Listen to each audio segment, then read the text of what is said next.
Es va aixecar i va sortir prest al jardí, on el va rebre la serena de la nit de Montsant.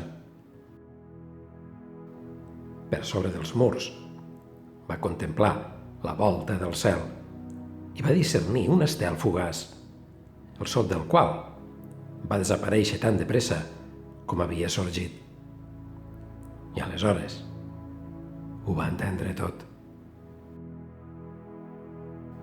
Havia errat des del principi, pensant, de manera presumptuosa, que Déu havia d'enviar-li un senyal diví per destacar-lo com el seu elegit.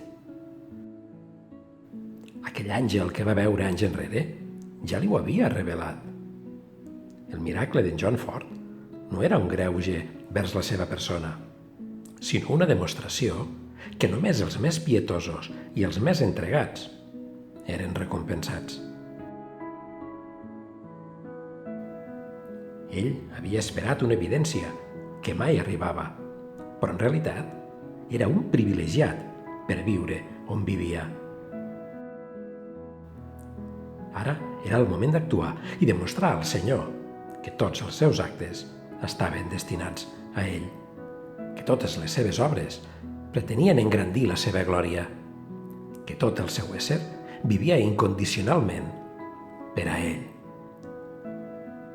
Aleshores va comprendre que havia de dur a terme algun acte exemplar per apropar-se més al Creador i mostrar-li que estava al seu complet servei, que era ell i no Déu qui havia de donar el senyal.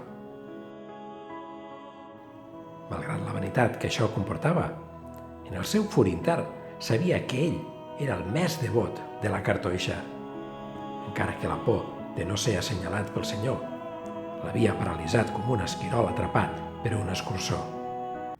I ara veia que el moment de tallar el cap a la serp havia arribat.